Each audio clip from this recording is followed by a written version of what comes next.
Hello, it is me again, Becky. Thank you for stopping by. I am here to share with you my March wrap-up. Somehow I managed to read 18 books in March, which is pretty good. I'm pretty amazed with that. So first, let me just give you my rating for the books that I read in vlogs that I did. I did 2 vlogs in March, so I'm not going to talk about what these books are about or my feelings on them. I will have the vlogs linked down in the description if you want to check those out and hear more about them and my thoughts on them. But I did a 24-hour Unstuffathon reading vlog for the Unstuffathon readathon. And in that, I read Marked by Chantal C. Aspinall, I think is how you say it. Could be wrong. I ended up giving this 2.5 stars. East by Lizzie Ford, which I gave 3.5 stars. Coffee, Milk, and Spider Silk by Coyote J.M. Edwards, which I gave 2 stars. And Beautiful Beast by Neva Altad, which I gave 4.5 stars. I then did my Reader Reap episode 3, which again will be linked in the description if you want to go check out Reader Reap and see how I'm doing on clearing off my TBR shelf. In that, I read Raising the Horseman by Serena Valentino, which I gave 1.5 stars. A Broken Blade by Melissa Blair, which I gave 2.5 stars. A Love Song for Ricky Wilde by Tia Williams, which I gave 4 stars. Whispers of the Deep by Emma Hamm, which I gave 4.5 stars. And Iron Wolf by Siri Petterson, which I gave 3.5 stars. So check out that vlog if you want to know what all those books are about and my thoughts on them. The only other book that I'm not going to talk about is my Black Hat Book Coven pick for March, which was The Stone Witch of Florence by Anna Roshi, which I gave 3 stars. And I will have our live show discussion linked in the description box as well if you want to hear mine and the other Coven members' thoughts on this one. I then finished a series, yay me. I read Queen Move by Kennedy Ryan, which I gave 3.5 stars. This is Kimba and Ezra's story. Kimba is like this political professional. She helps put politicians into power. She actually put the man who ends up president in the first and second book into power. So she's a very smart woman. And she grew up with Ezra, who grew up to be a man who founded a school for like underprivileged kids. And they grew up together since they were babies. They literally, you know, were taking baths together. And around the time they were teenagers, they had their first kiss together, and then their families had a falling out and they went their separate ways, and they haven't been in touch with one another ever since until Kimba's father dies and Ezra goes to his funeral. And because Kimba's family is a very prominent, they have an organization or a foundation that gives awards to people who are great in the community, and Ezra ends up being one of the beneficiaries of one of those awards, and so they meet up again like that. Ezra is now a single father, but he is dealing with some family dynamics, and he wants to rekindle what he and Kimba had when they were young kids. I don't know how Kennedy Ryan manages to make a contemporary romance couple feel like they're fated mates, but she does. But this is also Friends to Lovers, which is one of the things I really liked about it. I also loved the audio narration. I thought the narrators did a great job of giving these characters very distinct voices. I liked that Kimba is a very strong and smart female main character. I also like the perimenopause representation in this, because Kimba has never wanted children. She's never thought about children, but now she is going through perimenopause and it is becoming more difficult, and her time is very limited to have said children. That's not something I've ever seen represented in any sort of romance book with an older character, so I really liked that. My biggest problem with this story, though, is it was so angsty, and there was so much family drama between Kimba's family and Ezra's family situation, and them together. It was just hella dramatic. And that's just not my jam. But if you love angst and you love that drama, this is definitely gonna be up your alley. Lisa, you're gonna love it. I also didn't love the way this ended. I mean, it's a pretty standard ending, but I really was hoping that because the perimenopause thing was represented, that it wouldn't end the way it did. So I just wasn't super satisfied with how it ended. I then read Bloodguard by CC Robson, which is a fantasy romance about a human man named Leith who puts himself in this position to participate in these gladiator games so that he can send his winnings to the family that he left behind. He lives in this world full of magical individuals as well as humans, and he ends up catching the eye of Maeve, who is an elf princess.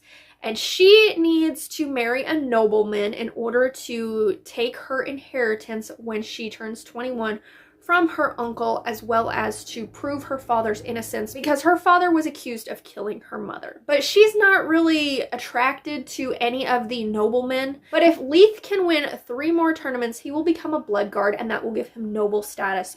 So she tells him, we need to get married. She proposes that she will help him win tournaments if he will agree to marry her. And it's their romance. But there is some tyranny going on within the kingdom that is causing some difficulties in their plans. So I only ended up giving this book 3 stars, which was a disappointment for me because I had really high hopes for this, because for the most part, this is a fantasy romance that comes mostly from the male perspective.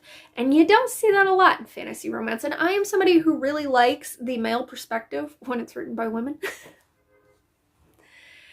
And I would really like to see more romances, more fantasy romances from the male perspective. So I was kind of disappointed with this. But I did like the fact that this was mostly from Leith's perspective. However, it is dual perspective, so we do see quite a few chapters of Maeve's perspective as well. I really liked Maeve's character. She was a good balance of feminine and strong. She wasn't this badass character who could just do it all herself, you know. She didn't need no man.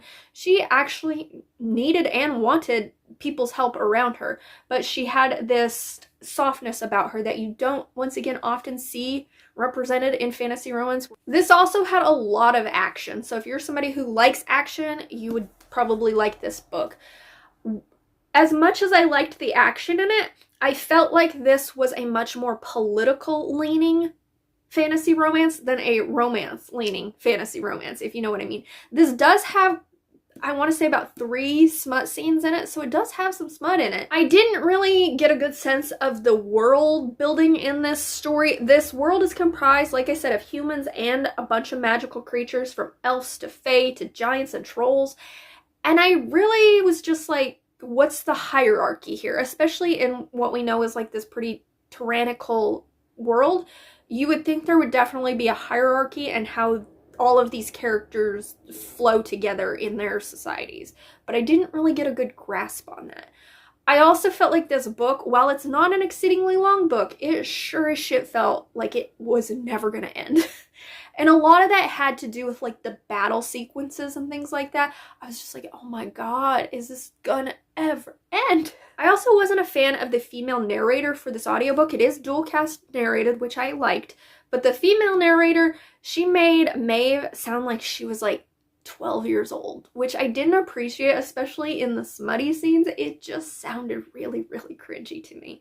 I also didn't feel the strongest chemistry between Maeve and Leith. I don't know why that is, but I just didn't feel it. But I will say one other thing I liked about this is when these characters are separated from one another, they're not constantly thinking about sex and the physical attraction of the other character. When he is in his gladiator moments and when he is battling, he is thinking about what's going on in front of him. He's not thinking about Maeve and what she's doing and what she's wearing, or, you know, how good it felt the last time they were together. And the same could be said for her. When she was in her moments by herself, she wasn't constantly thinking about all these sexual horny thoughts that a lot of fantasy romances, the characters do tend to have those inappropriate thoughts in the most inappropriate moments.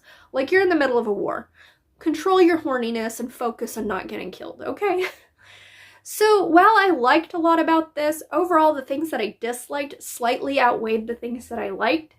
And I just don't see myself continuing on with this series. So it was a disappointment, but if you're somebody who likes political fantasies, you might enjoy this.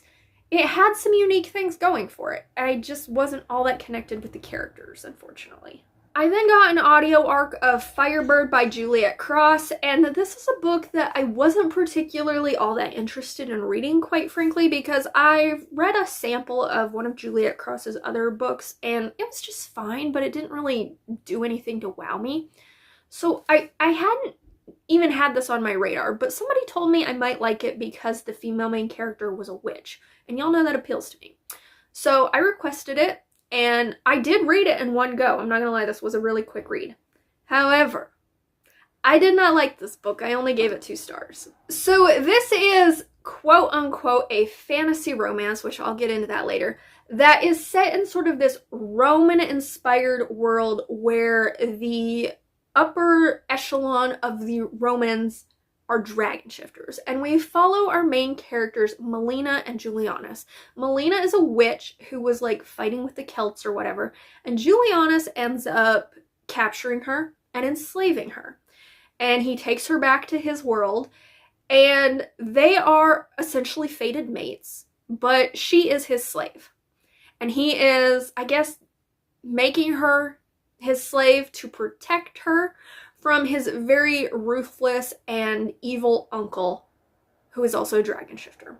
And that's pretty much the story, quite honestly. Now, I did like Melina's character. She was a character who was very smart, and she knew how to keep herself alive. She used whatever means she could to stay alive, so I appreciated that. This does have dragons in it, which I'm never gonna, like, not hate that aspect of a book.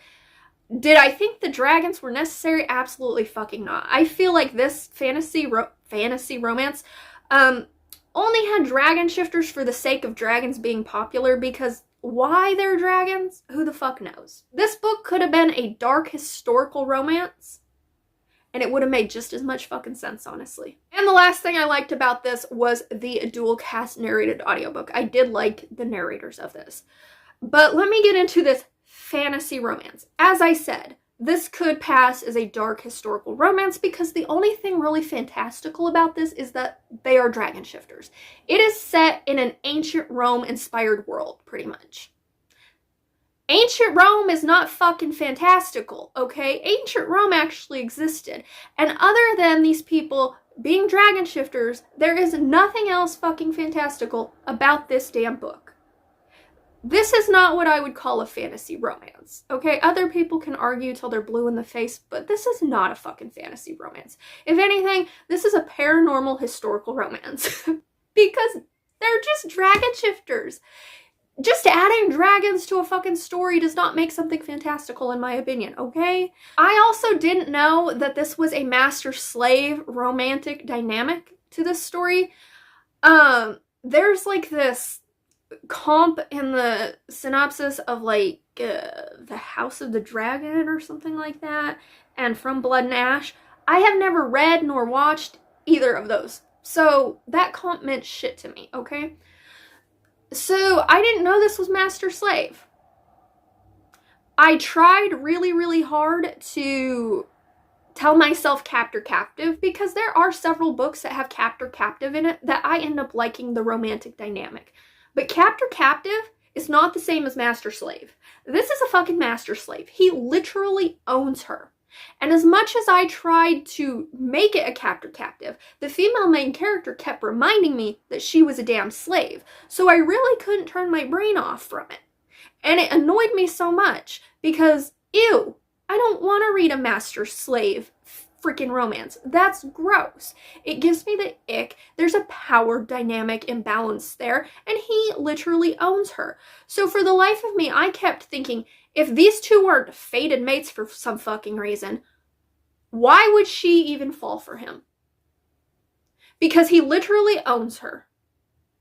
And I could not feel an ounce of chemistry between them because he owned her. And it was reiterated that he owned her. So when it came time for the smut scenes, which I'm sorry, were horrible. They were horrible. The wordage used in the smut scenes, ugh, cringe as fuck. But aside from that, I couldn't even feel the chemistry between them because I just kept thinking, if he didn't own her, she wouldn't be in this situation. She wouldn't want anything to do with this man if they weren't fated mates, because of course they have to be fated mates to get past the fact that he owns her. It makes no fucking sense and it's disgusting, and I did not go into this book thinking it was going to be a master-slave because it's nowhere in the damn description. It's nowhere in the synopsis. And that just drove me over the edge. And to the person who told me I might like this because it had a witch female main character, the witchy aspect of this book is so minor that it's null and void. Her magic is wishy-washy at best. Like, it shows up at times, it doesn't show up at others. And just because she's a witch doesn't mean that it made me like it, because this is a dark romance story that involves master-slave dynamics. So, her being a witch, the thing that drew me to read this book in the first place, I should have not have. The male main character also really annoyed me because he's so cliche as fuck. He is the good slave owner because he takes slaves and he gives them a new home where he doesn't beat them and or rape them. So, you know, he's the good slave owner. He also doesn't rape women like his uncle does, and all the rest of the upper echelon of these dragon shifters. So, you know, he's the good guy. And I'm just like, could this be any cornier? And what really drove me insane is, once again, I was not expecting to have to sit through a public rape scene, a very descriptive public rape scene, mind you, where our male main character just sits there and watches it happen. And I understand why he sat there and watched it happen, because if he were to intervene, then his uncle, who is the bad guy, would know then that his nephew isn't totally on board with everything he's doing. And Julianus, you know, he has to sneakily make his moves to overthrow his uncle. So I get why he didn't do it.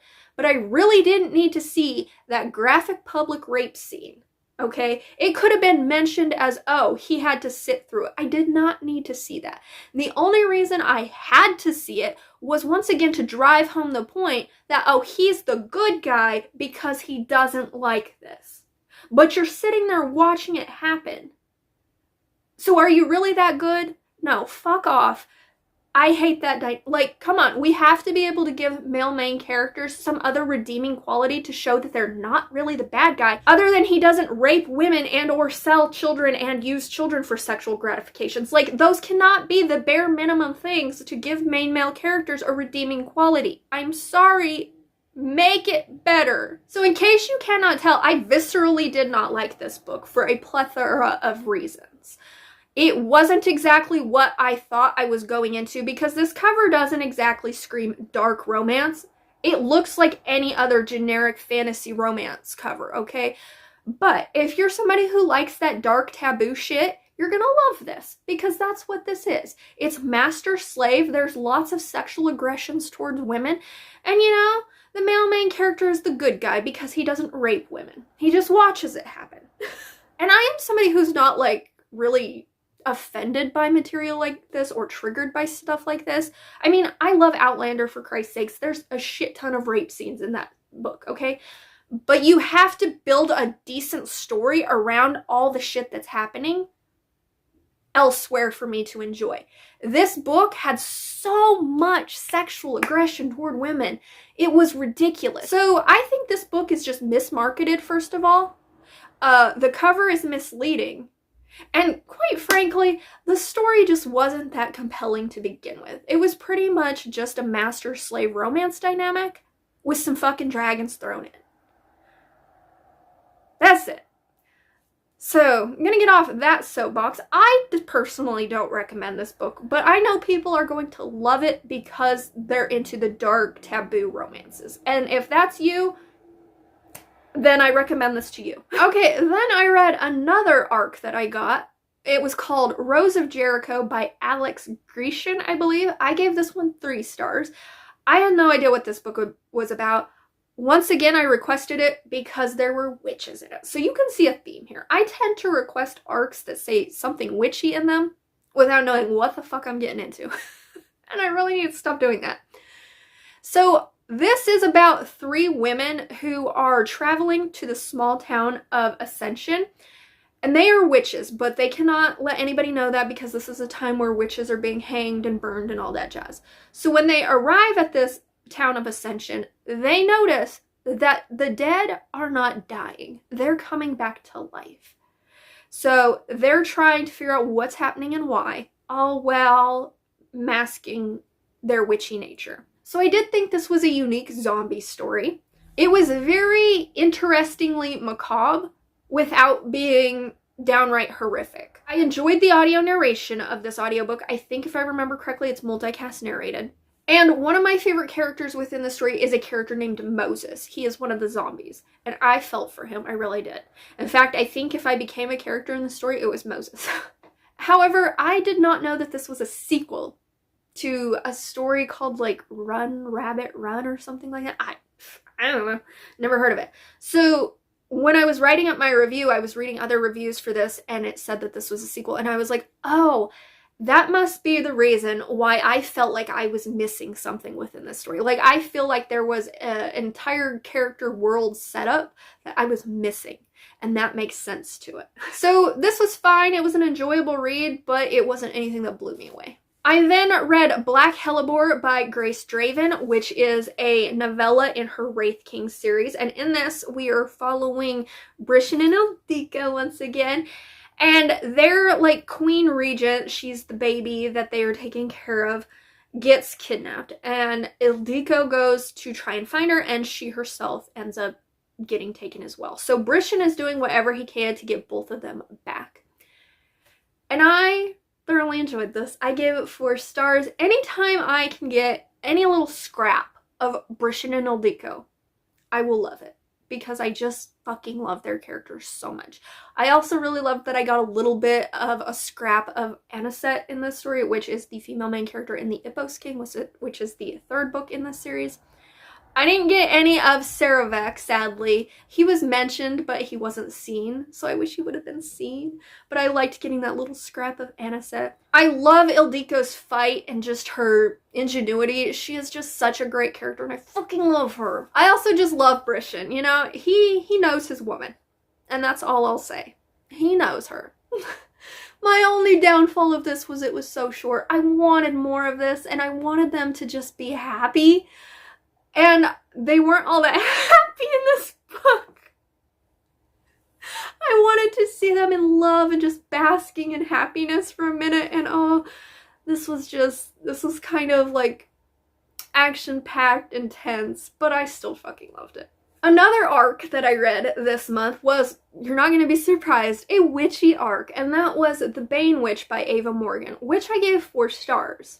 So this is about Pierce, who grew up in this very mysterious family. Her mother was very mysterious. She didn't have a lot of immediate family around her, but she always had this ability to ingest poisonous plants and not die. So she's grown up. She's now in a very abusive relationship, and she's had enough of her husband's abuse. So she fakes her own death. She sets him up for her murder. And she runs off to, I believe, northern New York, I think, to try and find the only remaining relative that she knows of, so that she can try and figure out what it is about her that is able to ingest these poisonous plants, and why all these men seem to be dying anytime she, like, gets around them. And it leads to this witchy thriller that is intense and dramatic and full of female rage. Witchy thrillers aren't something that I read too often. I loved all the poisonous plants that were described in here and their uses for them. It sounded like the author herself really like took the time to research, or she uses them in practice herself. I don't know. But it seemed like she knew what she was talking about, and I loved that. The forest setting of this was very immersive to me. I felt like I was running through these trees, and I was, you know, harvesting these mushrooms, and in this underground bunker. I was there in this story. I loved that all the men in this book got exactly what they fucking deserved. Every single one of them got what they deserved. And I really appreciated that this story did not go the way I thought it was gonna go. There was a moment where I was like, this is gonna take this turn, isn't it? It's gonna be very predictable, and I'm gonna hate this. And it didn't, which I very much appreciated. This has a slight romantic element to it. Very, very slight. The things that kept it from being a 5-star read for me were the fact that I went through the first 40% really quickly. And then around the 40% mark, this story slowed down and it took me forever. I swear it took me like 2 weeks to finish this book. And it wasn't because I wasn't enjoying it, because I was. It just, I don't know, the plot slowed down or something. And then the other thing is, I had some questions about this story. Like, all of the victims in this story are men. And I was sort of like, what happens if a woman is a predator? Do they still go through the same cycle that they would if it was a man? I really wish that would have been, like, discussed within the story. Because women can be predators too, believe it or not. And I'm just not somebody who's like, oh, it's everything is men's fault type of person. So I wish that would have at least been mentioned in this story, of the possibility of that or what. But overall, I really enjoyed this. If they would sell this book with like some sprayed edges with some freaking mushrooms on the side, I would definitely buy it. I was then in the mood to read some female alien love stories, because I did a whole reel of, you know, the fact that I want more female alien monster love interests in books instead of just the male with the human women love interests. I ended up reading A Very Alien Christmas Tree by Charity Wells. This is a book that A Mama Needs to Read Romance actually recommended to me like a year ago, and I'm just now getting to it. I got to it, B. I finally did.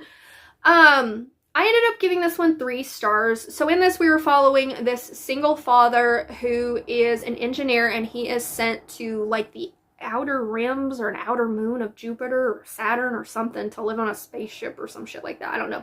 But it's around Christmas time, and his young daughter wants a Christmas tree. But because they're on the space station, finding a Christmas tree is very difficult. But they end up stumbling into the nursery on the station, and they find a tree, but they run into this female alien who is the botanist there, and she's like, you can't have that tree. But I'll find you a different one. And it's his romance with the female alien, whose name I cannot remember. So I liked that this had a female alien love interest, of course. I'm never not gonna like that about a story. You give me a female alien love interest, I will love it. Was she super alien? Not really. She just had like this pearlescent skin that was sort of like see-through with like some red veins on her face, and I think maybe her ears were pointed and her feet had 4 toes or something like that. She wasn't extremely alien, let me tell you, but it was enough for me. I liked the single dad romance in here, and I liked that she was a very smart botanist. That was her profession. Women in STEM, we gotta love it. But this was just way too short of a book. It was very insta-love because it was so short, so I didn't really get to see the chemistry grow between these characters, and nothing much happened per se. So it was fine. It was enjoyable while I read it, but nothing wow. But to end out my wrap-up, we're going to talk about Tattletale by Nancy Cummings. This is another female alien love interest story, and the author herself recommended this to me when she saw my reel, and I was like, yay, I want to read that. So this is like the 4th or 5th book in a series, but I wasn't about to read the whole series. I just wanted to read this one because it had a female alien love interest, okay? So this is about Peaceable. That's her name. She needs to find a fake fiance to get her mother off of her back, because she just does not want to date men right now. She just wants to focus on her job, and her mother is just like, you need to get married. So she spits out her annoyingly handsome co-worker Joseph's name, who happens to be human. But what she doesn't expect is for Joseph to play along with this so easily. And it's their romance. She's a little bit more alien than the last one. She's like a cat alien. She's got ears, she's got tail, she's got like some stripes on her. But other than that, she is a pretty human-esque cat. I did think these two had good chemistry, because even though this book is rather short, it's longer than the other one, but it is still under, I think, like 200 pages. I felt their chemistry growing, because it sort of gave backstory to see them interacting at their job before they got together. So I felt that. And he was a great male character, because he noticed the smallest things about her. when her ears would twitch a certain way or her tail would do something, he was able to tell what that meant as far as her emotions go. So because of those little details, it made me feel their chemistry all that much stronger. This does have a bit of a forced proximity thing to it that I liked. They end up having to take this spaceship to deliver something, and their spaceship gets damaged, and they end up on this like deserted planet for a while where they have to, you know, get to know each other even more, get into the steamy scenes, and there is a bit of caretaking when they fall ill. So they had things that really built on their chemistry. This also is opposites attract. She's like completely type A, he is type B, and that made for a very cute dynamic. She also has this, I think it's a cat. I'm pretty sure it's a cat pet, even though she's a cat person. But this cat is very grumpy and whatnot, but the cat really takes a liking to Joseph, and that was just super cute to see as well. So I ended up giving this one 5 freaking stars because I really enjoyed my time with this, and this was exactly what I wanted. She could have been a little bit more alien in my opinion, but I'm not going to count that against my enjoyment of this story. So those were the 18 books that I managed to get read in March. Let me know down in the comments, have you read any of these? What your thoughts were? Do you plan on reading any of them? Let me know. But if you don't want to comment that but would like to let me know you made it to the end of this video, could you leave me a cat emoji for Peaceable the Alien, please? And with that, thank you so much for watching, and until my next video, good luck on your April reading plans. Bye!